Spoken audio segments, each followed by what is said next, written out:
Boo. I thought I'd scare you. Really? Are we recording? Yes.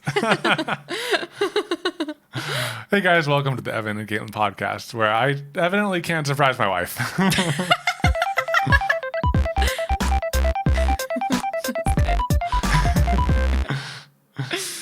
All right, guys. So in today's episode, we will be talking about how we started making products and then why we stopped. Mm-hmm. Then we're going to play Two Truths and a Lie.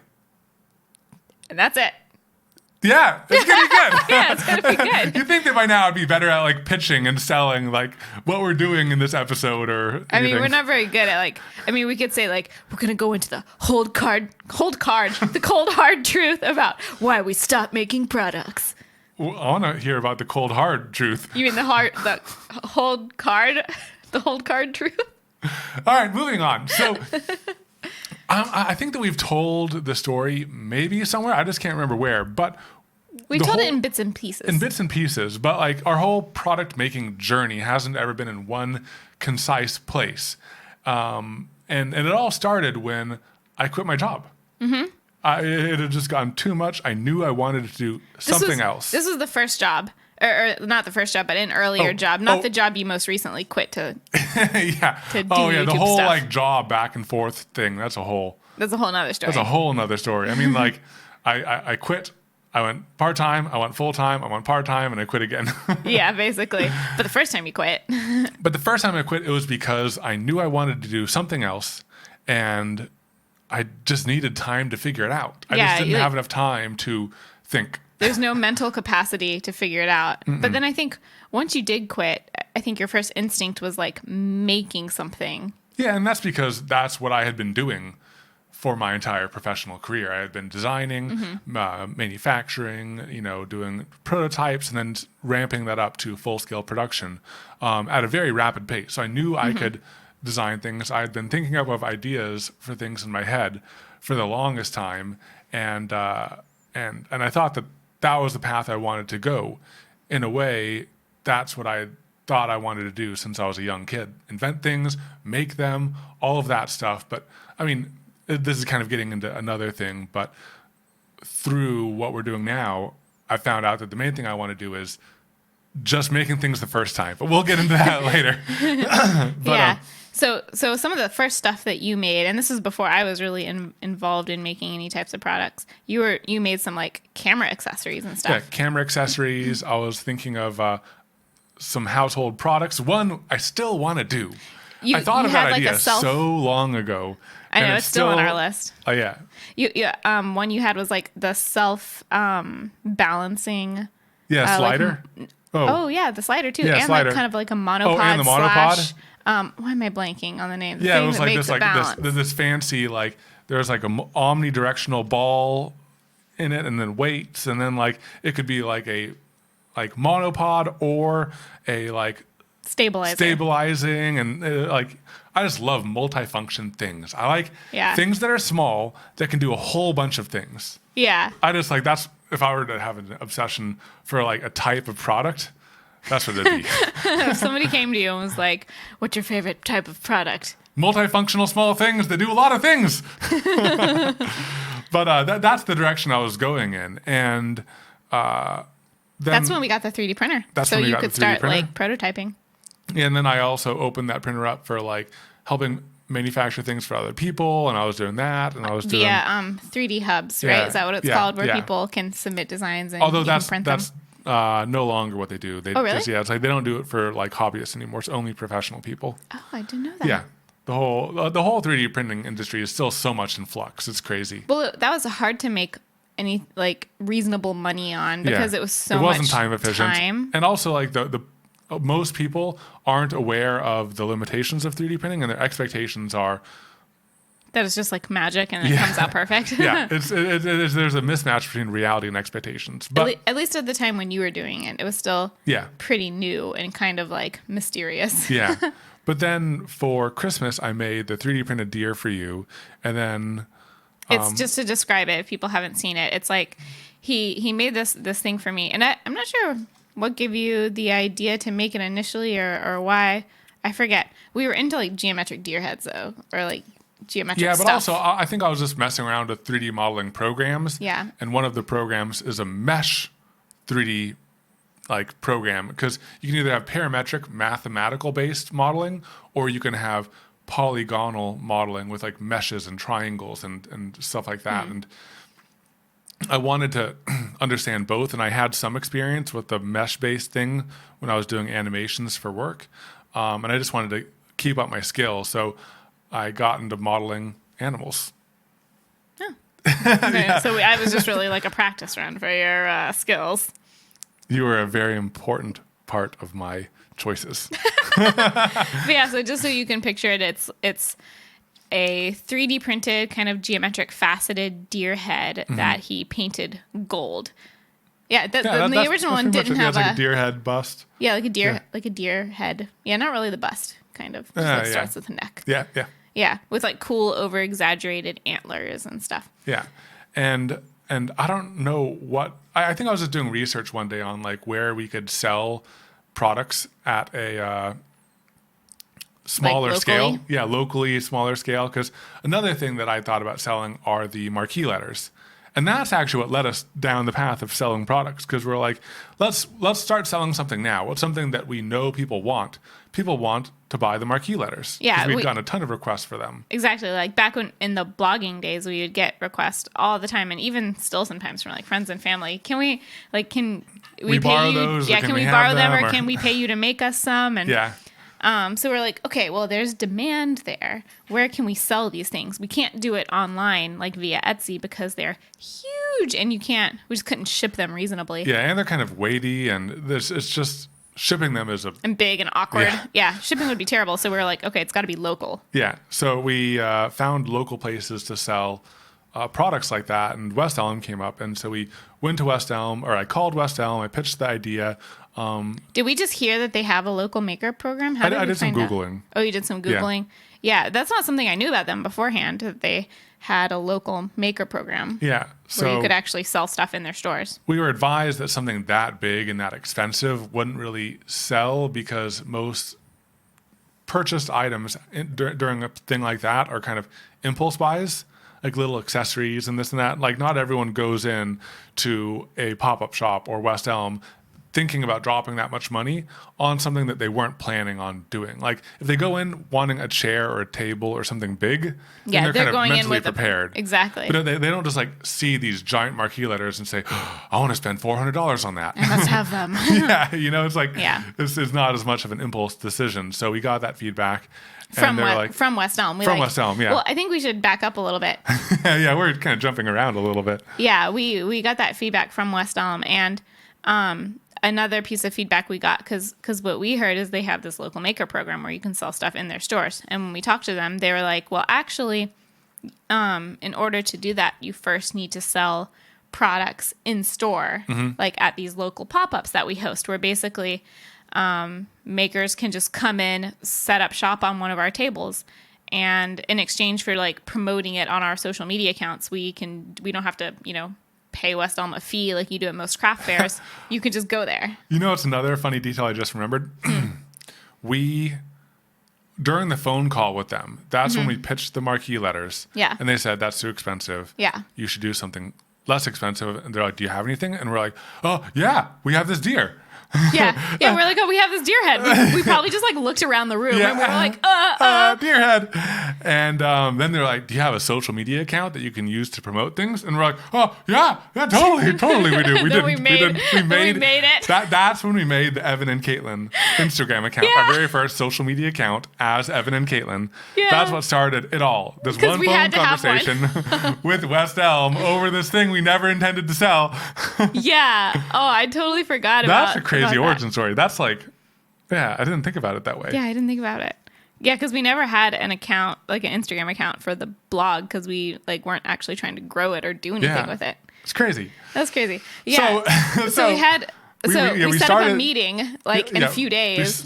We set up the meeting, and then we started the social media account, and then we like launched it and like posted a few photos, tried to get people to like it and stuff. Yeah, and we started making products. It was like 90% family and friends. Yeah, it was pretty much all family and friends. And we started making products because we had to have a few examples of things to bring to them. Yeah. Did we bring more than just the deer head? We might have just brought the might deer have just head. gone and overconfident with one deer head and said, we can sell stuff. Yeah, we did change it up a little bit. We put like a wood backing on it because we thought if we're selling this, we didn't know if like a fully 3D printed product, if people would like that because it's kind of an unfamiliar material.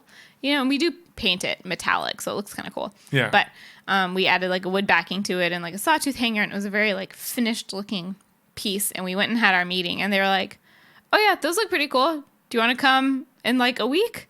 Yeah, and like you should probably have 3 or 4 different types of products at different price points. Maybe like one that's under 15, one that's like this price, and one that's this price. So talking with them and getting that information on what sells was really quite valuable. Yeah, I mean it. But Totally, also, it's like what sells in what environment. I mean, it varies a lot. Yeah, it varies a lot. But the environment we would be in would be, setting up a little table and people coming in to browse and shop, spontaneously buying something. Yeah. Hopefully. So we kind of scrambled. We scrambled. Made things happen. Yeah. Well, and the pop-up, the reason it was so rushed is because they were doing this like more special event. It wasn't Valentine's Day. We did do a Valentine's Day one. It was like a fall festival kind of one. Okay. And so they were having a whole bunch of vendors. They're having food there and like free hot chocolate and all these like fall decorations. And it was like a whole thing. So we got to meet, or like, so the downside is there's a lot of pressure to get it done on that day because it was like, oh, it's going to be a big one. But it was cool because we got to meet a lot of other local makers in Houston. That was fun. And that kind of helped kick off our Instagram and stuff even more because we chatted with them. Followed people and, got to meet people. We talked to them about strategies. Yeah. Yeah. Yeah. It's so crazy to think back to when we had like 50 followers and I know. We didn't know what we were doing. Oh, we had no idea. We were totally just totally winging it. What were some of the like challenges to you? Like what were some of your like memories of challenges during the like pop-up shop days? Because we did pop-up shops for a while at West Elm. Well, I think that let's before we get on into the pop-ups and selling stuff, I think let's talk about like some of the before things more, like what? Kind of like how we financed it and stuff like that, Okay, yeah. So I think that in the beginning, I was looking at ways to make a whole bunch of different things for not that expensive, and I wanted it to be scalable at the same time. So my first thought was 3D printing, because that's what I had experience with, and I felt like it was pretty flexible, and a lot of the work could be done without my direct supervision. Which is good because, I mean, you had just quit your job, but I'm pretty sure soon after that you had picked up freelancing. Yeah. And so you were already freelancing, and I was working full time at the time, and you were still looking into other like avenues. Yeah. And stuff. we talk about some in the 7 tips for small scale manufacturing, I think. Okay. But also I wanted to do something that was scalable. So if we got in an order all of a sudden for 200 of something, I could buy like 5 3D printers and have them all running all day long. Whereas like if we were doing, custom end grain cutting boards or something, that's not, if you get an order for 200, all of a sudden you're like, oh crap. Well, I have to say no or hire people. Or outsource some of the work or something. But it's like the logistics of that gets pretty challenging. Yeah, it's a lot more challenging than just buying more printers. Yeah, so in the beginning, I bought the printer for like prototyping my own products, helping other people, selling the 3D print services, and making these things for West Elm, and it paid for itself pretty quickly. Yeah, it really did, which was surprising. Yeah, because Katelyn had reservations. Oh my god, I did not want to get a 3D printer. They're expensive. I did not know what we were using it for. They're big. It's gonna be big. It's gonna be important. It's gonna make a difference. Something. I don't know how I convinced you. I don't know how either. It's not a cheap thing, and we didn't really have like set plans. No. I mean, I trusted that you would figure something out. But also, I mean, like, financially speaking, I didn't just quit when like we were in a tough situation. We had both been working for a long time. We're both pretty frugal, living in Texas, and with both of us working a job with no kids, we had some savings. Yeah, I mean, you wouldn't have quit if we didn't have a healthy enough cushion to allow you to do that. So we had enough cushion to buy a 3D printer too. Yeah. But At the, yeah. I was like, we'll just put it in the closet and shut the door. No one sees it. 'Cause, it's not really a pretty thing. But I think now that we've covered that, I think going back to your question of what were the biggest challenges when we were starting out, the number one biggest challenge for me was knowing what would sell.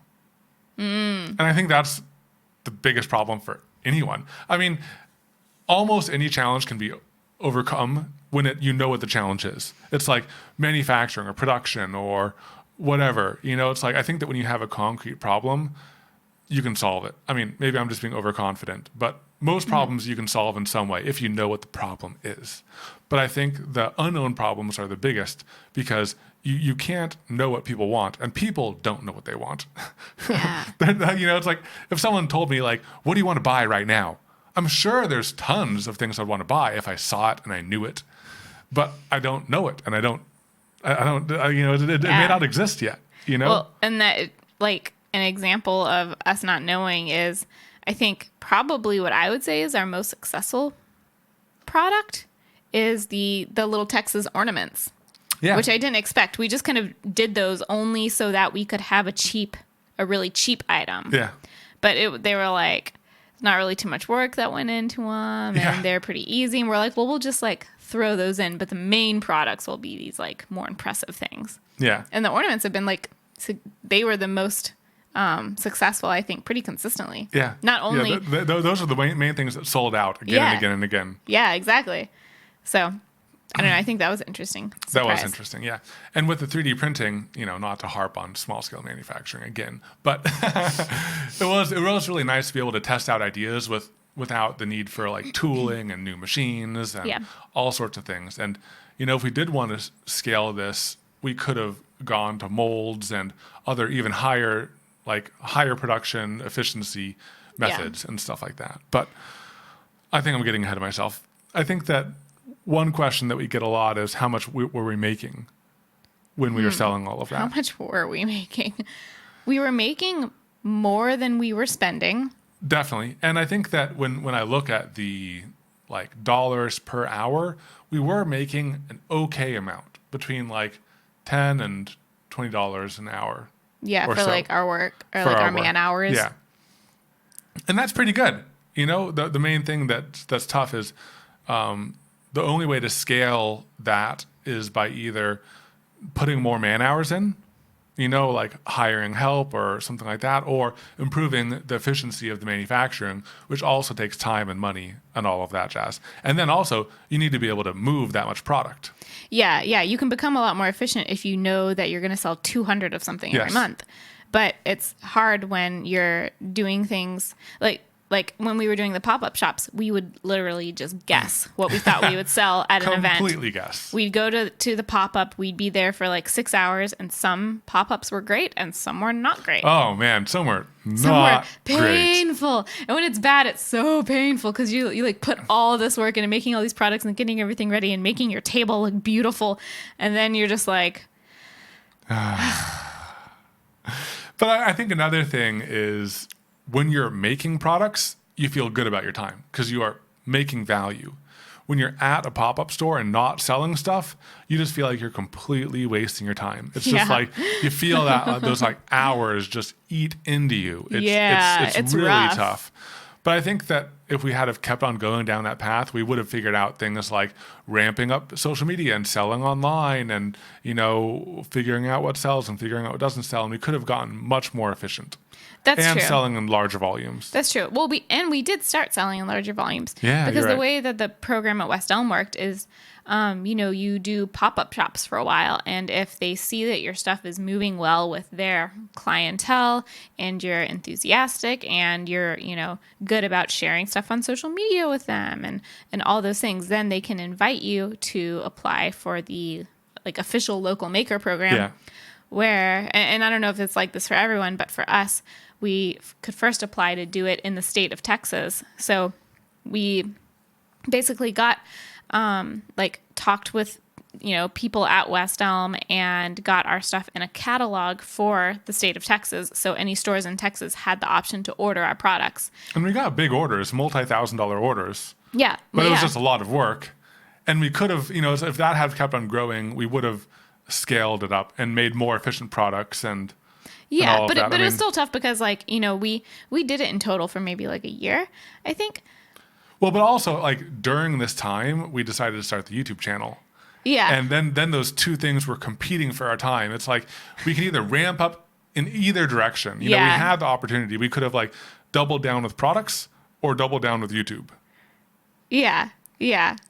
And we chose YouTube. But I think let's not get ahead of ourselves. Yeah. I think let's talk about the good and bad parts of making products. Yeah, I wanted to talk a little bit more about like the good and bad of doing pop-up shops, the good and bad of doing wholesale. Because ultimately, like Evan just said, in the end, we chose to double down on YouTube. But I think products would be a better fit for a lot of people. It just depends on like what you enjoy what you feel more. comfortable with and all of that. Yeah. Exactly. So I think like the things that we learned, and we have touched on this in a couple of different YouTube videos, but I think the things we learned doing pop-up shops and doing wholesale and selling them individually ourselves. And I think that what do you mean, like online? Online, yeah. So I think that pop-up shops and in-person events are very valuable to do, but they shouldn't be your primary source of like income and stuff like that. I think that they're good to do because you get an impression of what people like and kind of why. When you're just selling online on like a store, there's no feedback other than like, did they buy it or did they buy it? Yeah, and you don't know why they didn't buy it. One thing we found out that from our pop-up shops is that like someone would pick something up a lot, but they would never buy it, which made me think, okay, they like this, it's just too expensive. Yeah, exactly. Yeah, or they'd pick it up and they'd ask how much it is, and then they'd be like, okay. And then walk along. So I think that in-person events are really important to figure out what you want to do, and then you ramp up either with finding a wholesaler to sell it through or selling it yourself. Online, yeah. Yeah. And setting up your online store is quite a lot of work, but once you get it set up right and you have your boxes, you have your packaging, you have your labels all done, and all of those logistics are streamlined, I think it's pretty nice. But if you don't have it streamlined, then the logistics of shipping and packing and all of that is really painful.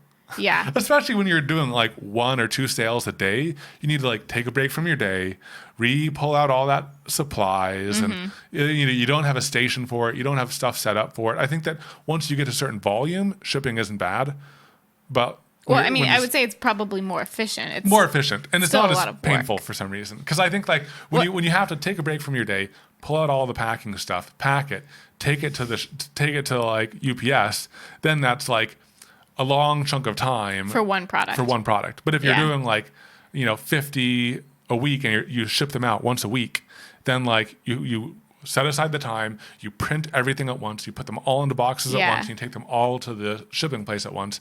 I think that's where efficiency comes in.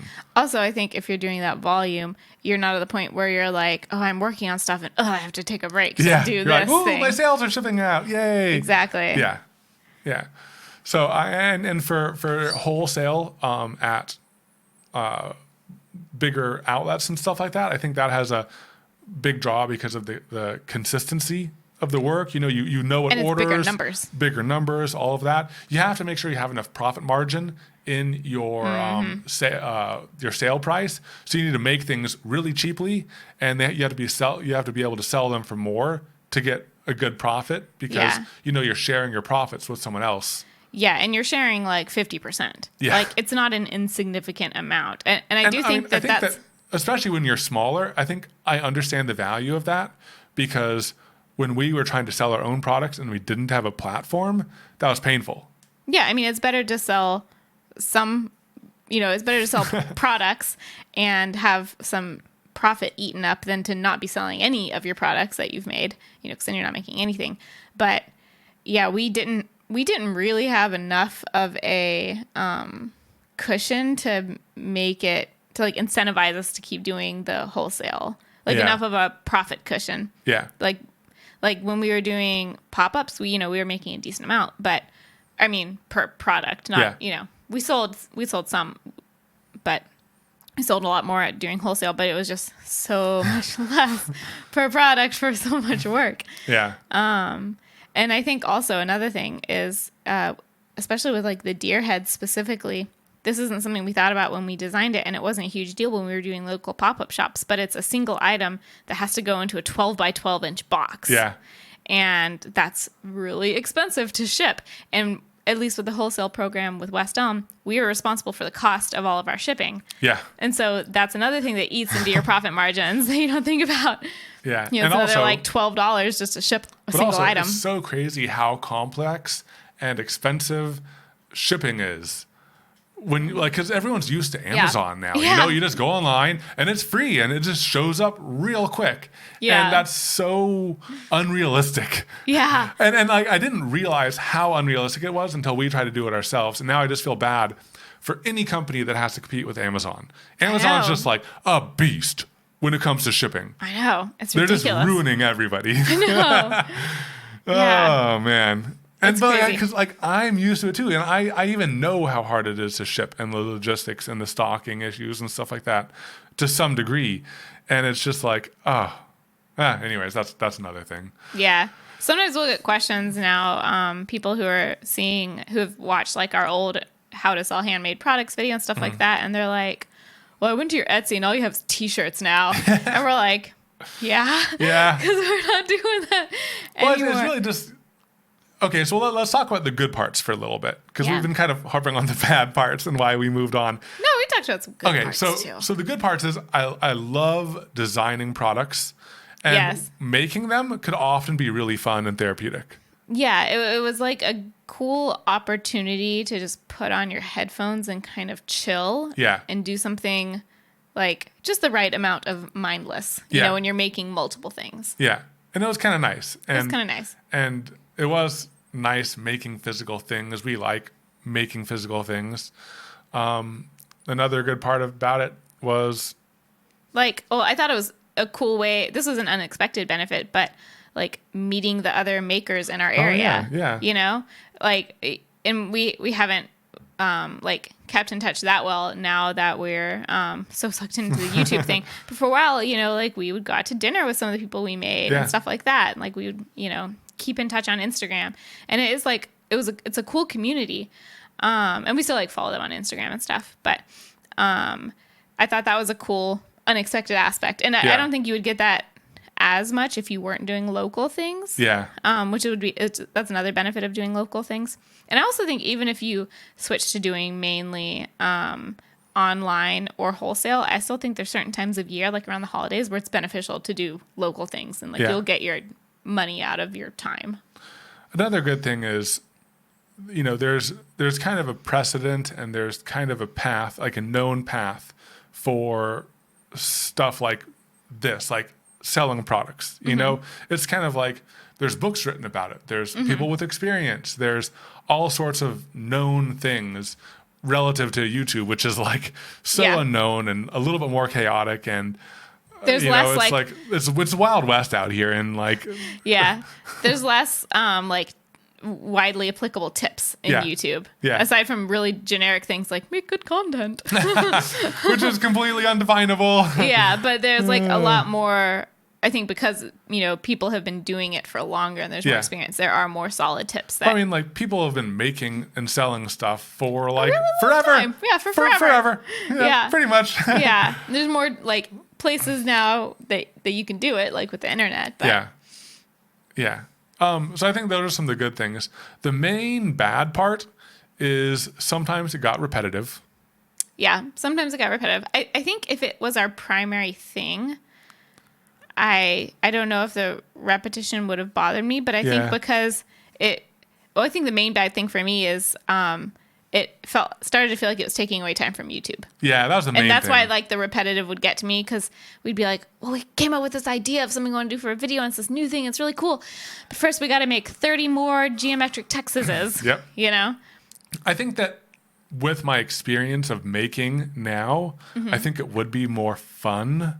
Because I think we could do more interesting things. I think so, too, in more creative ways. Silicone molds and resin and concrete and like CNC and all this stuff. Like we could be like production madhouses. Like we'd have like all four 3D printers running at the same time making things, and we could have the CNC going. I would and we literally could have would have molds like with resin and concrete in them, and like I would literally be doing only resin. Only resin. I'm serious. Resin only. I don't want to do concrete. I don't want to do wood. I don't want to do 3D printing. I would just do resin. Just like be like resin masters. Yeah, I'd be like the resin lady. Like I just want to do like geodes, mainly geodes, but no other stuff too.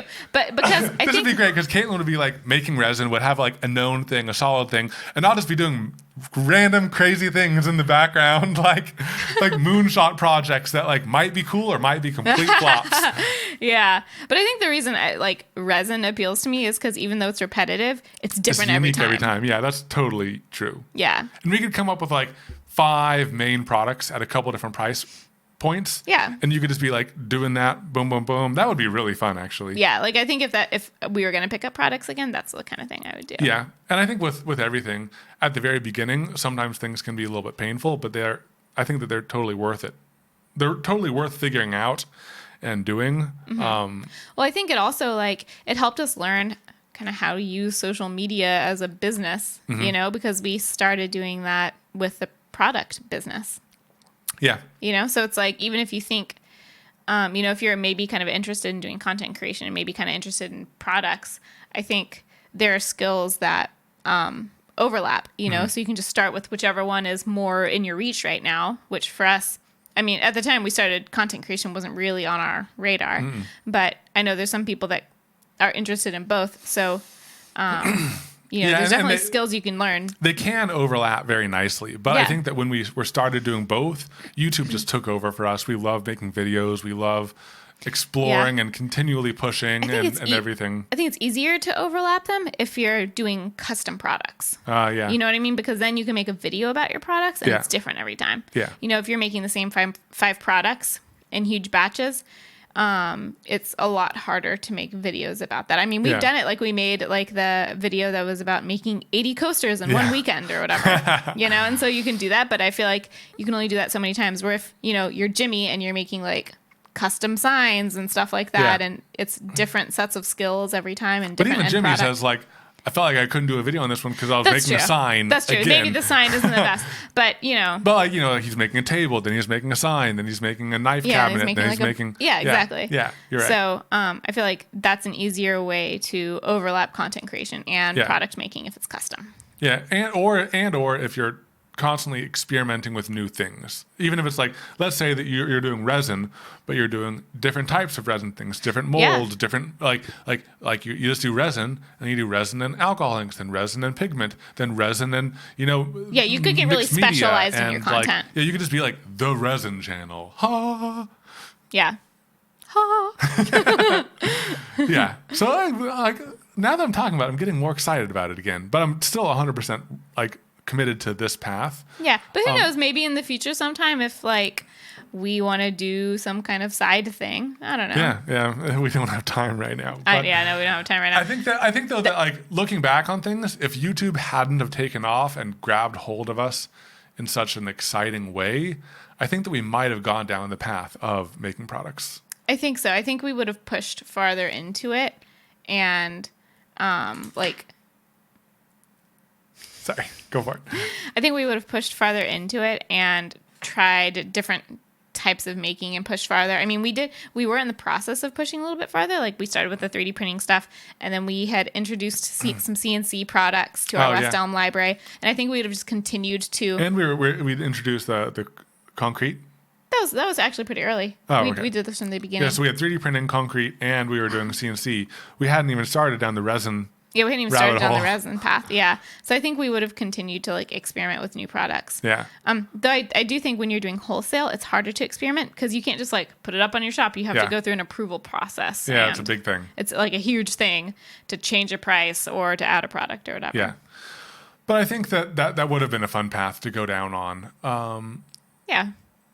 I think the other aspect, now that I'm remembering through our thought process, is the fact that we kind of wanted to keep the business just the two of us. Yeah. For the most part. I mean, who knows, one day we might hire on more help. And we've gone back and forth on editing and Yeah, we've gotten like, some part-time other editing help. and stuff.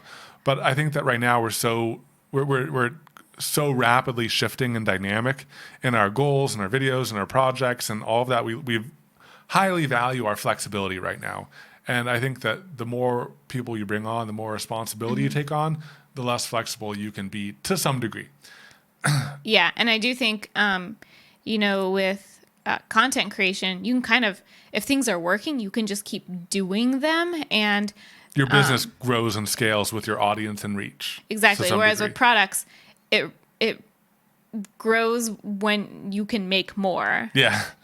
So it's like, and yeah, so like it seemed like hiring someone was inevitable. Yeah, if the two of us can make like 10 products per day or per week or whatever the number it is at whatever scale product it is, we can only get so efficient while it's still like keeping we it can't just us two. continue to increase the price of a table we make. Yeah, exactly. It's not like as we get better, it's not like we're going to get that much better. Yeah. Yeah. Like the only way you can cut cost is inefficiency and time.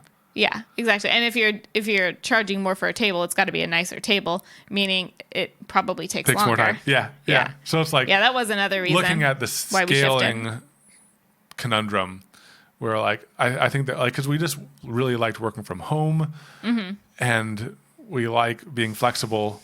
Yeah, and those we are like just being able to be in our PJs. Yeah, and I think that going back to the root of why we started this, I think we've touched on this a few times, but we're going after a particular life we wanted. We wanted to spend time together. We wanted to have a flexible work-life balance, even though right now it's all work. It's like work balance. But we wanted all of those things, and I think that bringing more people into the equation would have taken away some of that, and we might have needed to go to another location, and then it might have just turned into a work-life balance that wasn't what we were aiming for. Yeah. Yeah. I think so. So I think that's why we chose to do YouTube, among other reasons. Yeah. And why we've backed off of products. Yeah, but products, I think, are a really cool solution for a lot of different people. I agree. Yeah. Should we move on to our game? Game show time!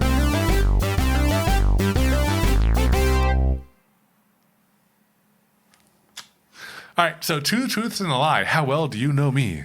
And how well do you know me?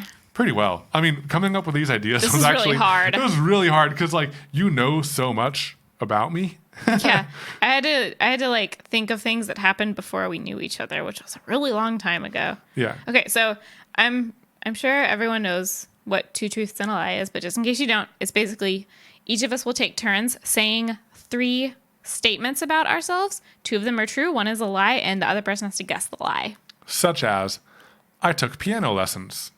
I took guitar lessons. I took swimming lessons. Which is the lie? What? Okay, walk them through with me. Okay. So each one. Okay, well, I know that you were on the swim team. Yes. I'm assuming you took swimming lessons at some point as a child. Most children that I knew took swimming lessons. So I'm going to say that one's true.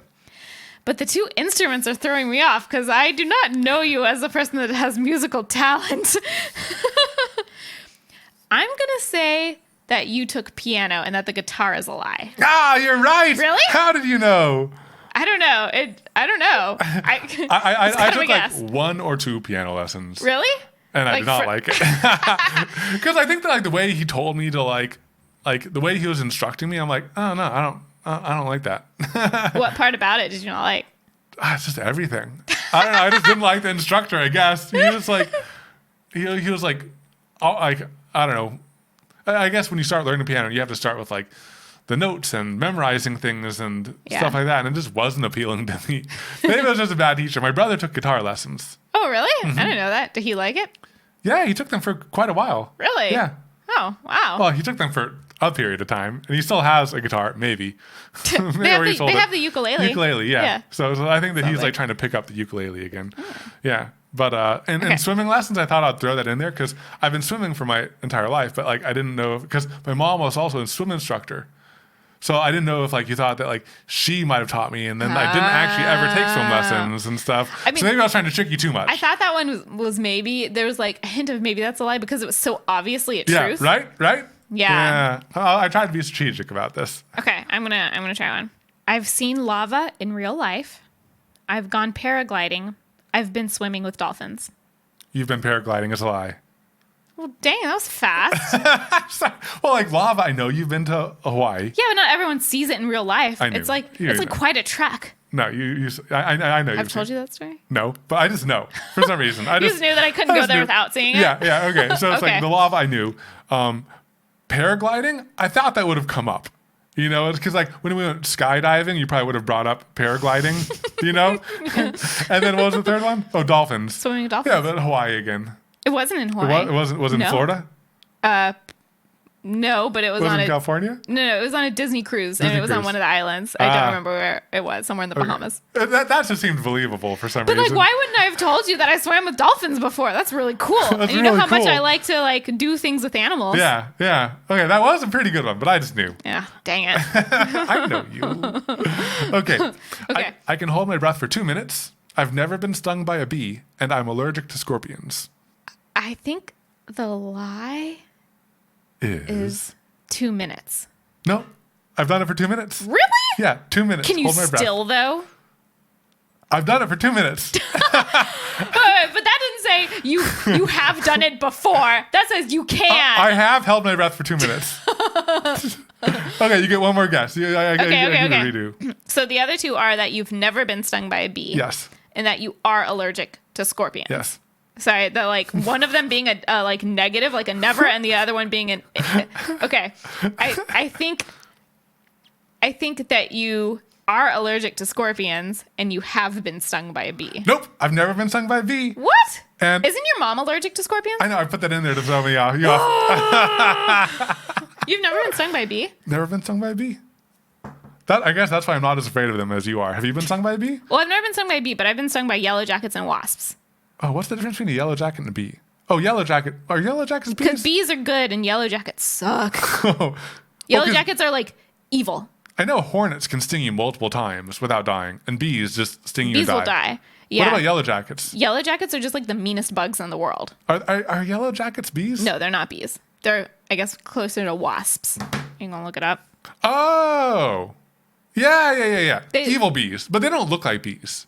They're not like not fuzzy. Yeah, no, not fuzzy. They're Okay. not cute and fuzzy. Yeah. They're mean. We had a nest at my house once, and I got stung by one, and I was a little kid, and I was very upset, and I didn't understand why they would do that. Still traumatized, I can see. Still traumatized. It's happened like multiple times. Oh, no. For yellow jackets. Oh, okay. Let's move on to you don't need to dwell on that. Okay, is it my turn? Yeah. Okay. I used to collect Beanie Babies. I used to collect coins. I used to collect Pogs. You'd never collected coins. I've never mentioned Pogs to you before. No, but like I just know you.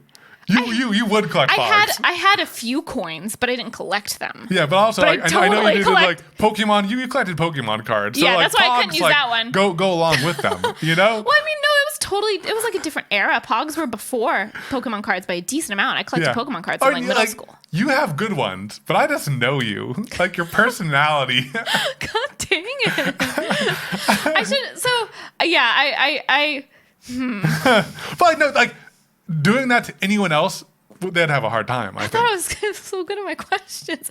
Like, how They did are you good guess questions. Pogs? I've never mentioned Pogs. I had some good slammers. Oh man, But pogs are great. Pogs are great. Yeah. I had some. I never like went into collecting them, but I like. You're awesome, by the way. I think you're really cool. Thank you. Okay. I used to play soccer. I used to play baseball, and I used to play hockey. I'm going to guess the lie is hockey. You're right. You're Okay, right. cool. Yeah, hey. Mainly because like hockey's more popular up north, and you didn't live anywhere up north. I didn't. Yeah, I had never met anyone who like played hockey on a hockey team. I should have like chosen like another sport that I didn't play besides 'cause it was hockey. hockey. But like I played like a lot of sports. I played tennis. I played baseball. I played basketball. I played soccer. What other sports are there? Football. Oh yeah. I didn't play that. I should have just said football. But you would have guessed football. Yeah. I'm too tall and awkward. Yeah, I'm just like this big lanky guy, and I've never run that fast for Your that long. center of gravity's too high up. It's too easy to knock over. Yeah, like basketball is the most I ran in any sport. I did track and field once, and it wasn't great. Some of these questions are giving me ideas for the next time we play this. Yeah. Okay. It's my turn, right? Yeah, I almost started reading mine. Okay. I once won a soccer tournament. I once won the science fair. I once won a poetry competition. Oh, it's science fair or poetry competition. I'm going to guess poetry. Is the lie? Is the lie. You are wrong. Oh, was it science fair? You are wrong. I never won a soccer tournament, even though I played soccer for 8 years. Because I knew you played soccer for so long. You played soccer for so long and you never won. I've been to tournaments. We just never won the tournament. Oh, man. You've won matches. I've won matches, but I've never won a tournament. 8 years. Well, shush. Because I was like, it can't be soccer. That was a good one. Tournaments. That was a good one. Yeah. So, but I did win. I won the my school's science fair and the Houston science fair, and I went to state, but I didn't win state. Yeah, you told me that you won the science fair. I remember that story with the oven. Yeah. We made like custom pizza racks for an oven. Yeah. I don't know how that story. It was the least scientific science project, but we had a really good winners. We had a really good a really good presentation. Yeah, we had a PowerPoint. we played the song "Rack 'Em Up" because we made pizza racks, and so we would play that at our booth. That's pretty awesome. And then I won a poetry contest. Do you want to hear the poem? Yes, please. Is that when you were 4? No, I was in 2nd grade, but I won my school-wide poetry contest, and I had to read it in front of the whole school. Was it the cat? Yeah, it was a cat poem. Okay, read it. It is. I have a cat. My cat is fat. He chewed up my hat because I shouted scat. He's mean and he's fat. I have a big, fat, nasty old cat. I watched that video. You showed it to me. I just didn't know that you'd that was I guess it would be the way. Congrats. Good one. It sounds like I didn't like my cat at the time. I actually loved my cat at the time. I just thought it was a funny all poem. Your cats, even when they abused you. I know. It is true. Okay. I have never seen The Sound of Music. I've never seen The Godfather. I've never seen E.T. You've never seen The Godfather. I haven't seen The Godfather. That was good. Because I was like, okay, you have to have seen E.T. because that's such a good movie. Okay. And Sound of Music, I feel like you've referred to it once or something. No, I've never seen the Sound of Music. Oh, wait. I got it mixed up. Sorry. No, because I've never seen... Wait, so which movie have you not seen? No. So sorry, I got them confused. Okay, so I've never seen The Sound of Music. I've never seen The Godfather. I've never seen E.T. What is the lie? Oh. Wait, so I said you've never seen The Godfather, and you said that's correct. So that's the lie, right? That's what I said. I've never seen The Godfather. I've never seen The Godfather. That's so true. You're saying that's true. Okay, so I can eliminate that one. So it's either E.T. or Sound of Music. Okay, Sound of Music? Yeah. Dang it. I would have gotten you. You would have gotten me. Well, I thought Sound of Music was that's the one that you seem least likely to have seen. Yeah. And so I was like, maybe he's throwing that in there. Yeah. And I know The Godfather's super long. So I should have said, I have seen The Sound of Music. I have seen The Godfather. I have seen E.T. Or I don't know. No, you should have just not gotten excited when I answered something. Okay, here I have a similar. Okay. I've never seen The Sound of Music. What? What? I've never seen Back to the Future. I've never seen Pulp Fiction. You've never seen Sound of Music. Is the which truth. one? Which is the truth? Okay. Oh yeah. Truth. Okay. So read it again. You've never seen The Sound of Music. True. Oh, I did this one wrong.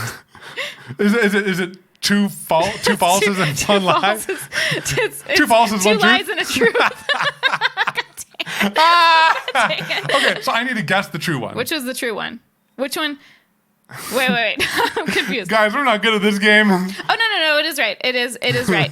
It's just confusing with the negatives. It is 2 truths and a lie. Okay, so I need to... Okay. So basically, read it again. I've seen... one of these... Okay. You've seen one of these. Yeah. Okay. I've seen one of these. Okay. Yeah. So I've never seen Back to the Future. Is that true or false? I've never seen The Sound of Music. Is that true or false? I've never seen Pulp Fiction. Is that true or false? Pulp Fiction is the one you have seen. That's false. Yeah. Ah, yes. I almost chose Pulp Fiction too. That's the weird thing. I almost chose Sound of Music and Pulp Fiction, but I know you know that I haven't seen Pulp Fiction because we've talked about Pulp Fiction. Oh, we have? Because you've seen it and I haven't. And we've had this discussion of like God dang it. movies you need to see before you die or something. I don't know. Then these I've lists. picked really bad options for that. The never ones are confusing. The Things never that ones are confusing. Yeah. Wow. Okay, so we'll try to mix keep this it up in like the positive. future. Yeah. Yeah. Keep it positive. I once ate 3 cheese pizzas by myself. How big? I once ate 6 items from Taco Bell. I participated in the formal eating contest. Which is the lie? The lie is the formal eating contest. Dang it. I shouldn't have said formal eating contest because, like, I've participated in an eating contest. Everyone's done that because everyone's, like, done that with their friends or family or something, right? I haven't done that. You've done it? I think. What was your eating contest? Probably the 3 pizzas. Yeah, why else would you eat 3 pizzas? How big were they? They're like CC's or something. That's big! I was swimming. I swam like 6 days a week for 3 hours. I ate a lot. I ate like you know, like the Michael Phelps thing? Not that much, but like it was a lot. Well, I knew like Taco Bell. I knew that's doable because like you could probably, if you were super hungry, eat 6 Taco Bell items now. Well, that was a fun story. My parents were like at a charity auction for some reason. I don't know. It sounds so weird, but like they're at a charity auction, and one of the things was like an all-you-can-eat Taco Bell party for like a sports team. Oh, that's so awesome. Me and the whole swim team went there. And all of us, like we closed down the Taco Bell, and it was like an all-you-can-eat Taco Bell party, the best type of party. That sounds for amazing. our swim team. I think my parents got a huge value for that because like people weren't bidding on it because it was Taco Bell. No one else had a reason to do it, so they got it for pretty cheap, I think. And like we totally got a good value for it. That's so good. And I'm guessing you went to CC's with your swim team too, because that's like what we did that with with my soccer team. Yeah. Because it's like $5 a person with all the pizza you can eat. And then I think like with my swim team, we're like, how many pizzas can we eat? Let's see. Yeah. And it was after a practice too. Oh my so gosh. It's like we had been swimming and working out for so long, and we're like, so hungry. I think I had a stomach ache after that. Probably. Yeah. All right. But I thought I'd try to combine. I shouldn't have done formal eating contest. Yeah, Jeez. the word formal. That threw it off. Okay, if I had said an eating contest. I still would have guessed eating contest just because like the Taco Bell, I was like, that's totally doable. You would totally eat 6 items. Yeah. The 3 pizzas, I was like, that sounds so exaggerated. It has to be true. Because like that's a lot of pizza. That's a lot of pizza. And I just knew that you used to eat a lot in the swim team days. Okay, I have one. I've seen Snoop Dogg in concert. I've seen The Offspring in concert. True. I've seen Linkin Park in concert. False. No. What? The false one is The Offspring. Oh. I've never seen The Offspring in concert. I know. I was like, thought you would have. I right? know. You went to a lot Me of concerts. Too. I did. And I would have loved to see them. Huh. I know. But I thought we talked about like, I wish we had have seen like a Linkin Park. I've seen Linkin Park twice. Twice, okay. But it was in high school. And I saw Snoop Dogg because he opened for a Linkin Park concert. That's awesome. Which is a really weird combo if you think about it. It's weird. It's weird. All right. I have visited over 50 countries. Well, this is hard because I know you visited a buttload of countries, but I don't know the exact number. You could have visited 49, and then it would be a lie. I want to visit Antarctica one day. I don't know all 50 states. Antarctica's the lie. Nah, dang it. Because you don't like cold. I wanted to just throw in some travel-related thing, and I had the 50 countries and 50 states. I believe that you totally couldn't name 50 states. I grew up overseas. I never took U.S. geography, guys. I didn't learn the song like Alabama to the North Dakota, something. I mean, in your defense, I don't know. I would have to really think about it. You know the song. No, I don't know. You don't know the song? No. Oh. There was an Animaniacs song that like listed the capitals, but it wasn't just the 50 states. I thought we were talking about states once, and you started like trying to sing a song. There's a song. There's an Animaniacs song, but or maybe it was the 50 states. I don't know. There's an Animaniacs song. I've lived overseas for like 7 or 8 years of my life, and I missed out on some like pop culture things. You that probably most also Americans missed out know. on Animaniacs. No, and like you had Animaniacs? cartoons. We got a good amount of cartoons. They're all the old cartoons. But I got the Animaniacs. Yeah. Okay, it was old enough to still be there. Yeah, we got like Tom and Jerry. We got Space Ghost Coast to Coast, Oh. Mighty Mouse.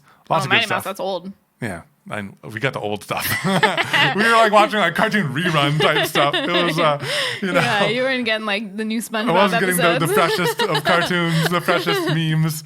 There weren't memes back then. No, there were no memes. No memes? There were no memes in our memes. childhood. Oh, man. Weird. Okay. All right, your turn. I've unironically worn a vest. I've unironically worn a fake nose ring. And I've unironically worn chains on my pants. Nose ring. I know you. You knew I had a real stylish vest and chainy pants? Oh, yeah. Yeah. Oh, I could have 100% predicted chain pants. Because you went through the Hot Topic phase. I knew you'd get that one. I didn't know if Yeah. you'd get the vest. Oh, no. I got the vest. Really? No, yeah. I could kind of see it. Because I've seen photos of like your different styles throughout your life. You went through some transitions. Because when I was in like my Hot Topic days, a nose ring would have been like a logical thing. No, but I that's no you. You wouldn't have done the nose ring. A fake nose ring. But you wore it. But like, no. Ah, man. That was pretty good. It was a valiant attempt. Okay. I graduated in the top 5% of my class in high school. For my prom, I didn't go out for a meal. I home cooked it. In high school, I volunteered more than 100 hours. Oh, man. Okay. The things with numbers are hard because it's like if your number was a little bit off, like then I could guess it and the sentiment would be correct, but the number is like 1% off or one thing off. I think the top 5% of your class is false. Why would you think that? Are you trying to imply that I am dumb? No, you just weren't the most studious. I mean I didn't do my homework until the night before? What would make you think that? Years of seeing it. But you cooking for prom, I could see that. Uh-huh. And I actually didn't know too much about the volunteer hours.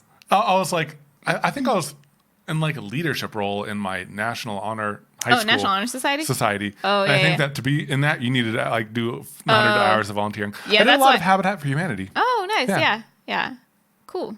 Cool. You're making stuff. I've been on the local news about a week-long snow day. I've been on the local news about a summer heat wave. I've been on the local news about Harry Potter. I know the Harry Potter one because I saw that. I couldn't think of three. Okay, snow day or summer heat wave. Which one have I been on the news about? You've been on the news for a heat wave, not the cold one.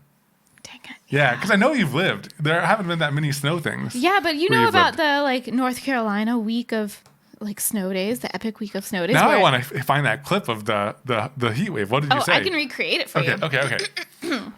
We were at the pool, and there's like the news crew. So I'm the news crew. You're the news crew. What do I say? You ask me how I deal with the summer heat, the crazy summer heat. How do you deal with the crazy summer heat? Okay, keep in mind I'm like 7. Right Yeah. now. Well, I go swimming in the pool. I stay in the shade and look, drink Sunny D. Oh my gosh! I happened to be holding a thing of Sunny D, and I just went into commercial mode. You were an influencer at 7. And I drink Sunny D. I panicked, and then I was so embarrassed. Oh man! And then my parents were like, "Oh, we're gonna watch it later," and I was like, "No." Oh, I wish they had a tape of that. They might. Honestly, wow. they might. I want to find that and put it on our Instagram. Oh my gosh! Sunny D, hit us up. Hit us up.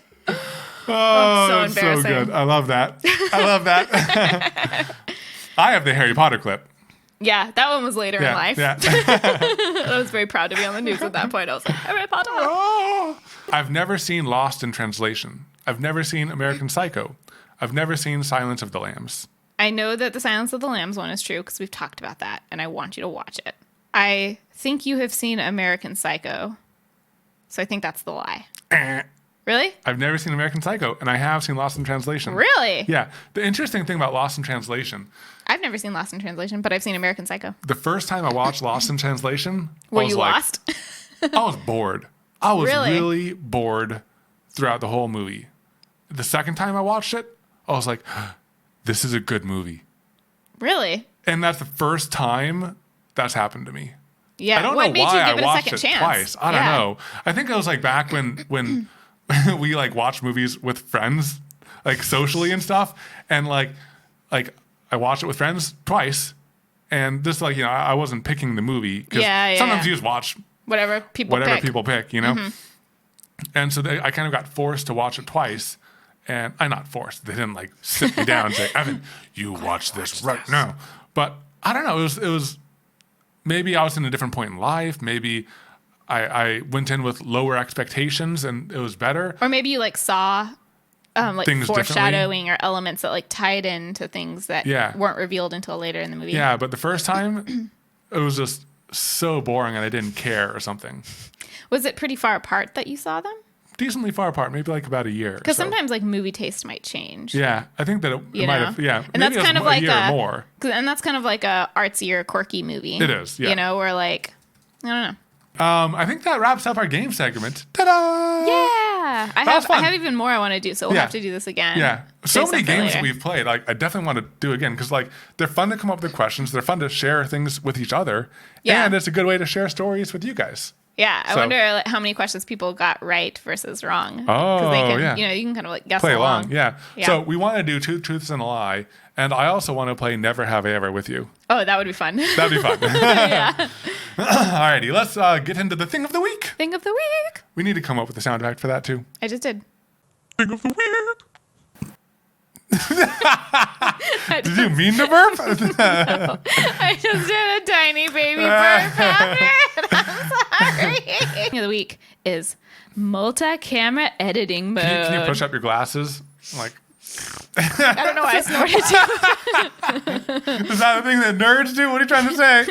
No, just like the motion of like pushing it up just felt like I should also inhale air in a weird way in the same direction. I don't know what I was thinking. Yeah, well, anyways, I think that multicam editing. Yeah, the neat thing about that is multiple cameras running at the same time used to stress you out. Used to stress me out. So much. Because it complicates the editing process a ton. It's so much more footage to go through. It like bogs down your computer more. You have to keep everything aligned. Anytime you want to cut your clip and make a shift, I would have to I would line up, let's say 4 different cameras worth of clips.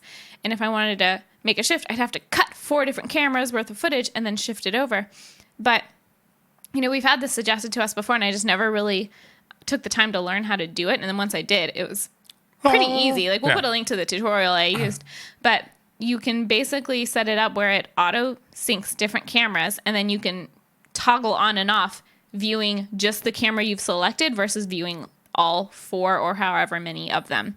And you can select which one you want to show for each clip. Yeah, and that's neat. It's so neat. And it's especially handy for like the resin projects, for example. Yeah. Because we have a lot of multi-camera stuff going on because with resin you pour it once. It's not something where it's not like you're going to be making 20 cuts on the table saw and you have multiple chances to get it. You have one chance, so you want to get it from a couple angles. Is the first project you use it on the battling of the carts, Mario Karts? Yeah, Mario Karts. Because for the Mario Kart battle, for the battle itself, again, we had like a far back view to get us.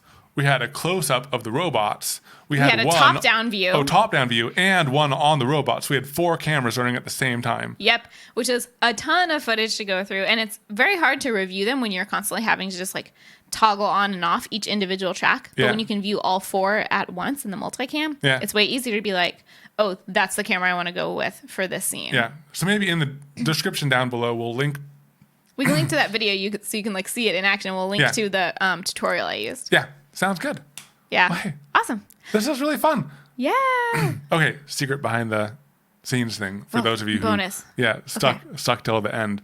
The secret is we're recording this on the 18th because we're about to go to Workbench Con in a little bit. And and we're still going to be gone when it comes out. Yeah, so this is being released right after Workbench Con. We're recording it the same day our last episode was released. yeah. So I don't know, I just thought that was an interesting tidbit. We've never had to do it this far in advance. I'm just glad you remembered because it's not like ingrained in our habits to do the podcast. And it's not on our calendar either. It's not on our calendar. Yeah. We just kind of remember to record it every Friday or Saturday-ish. Yeah. And so, yeah. Yeah. Let's end on the bang. Thanks for tuning in, guys, and we'll see you next time. Bye. Bye.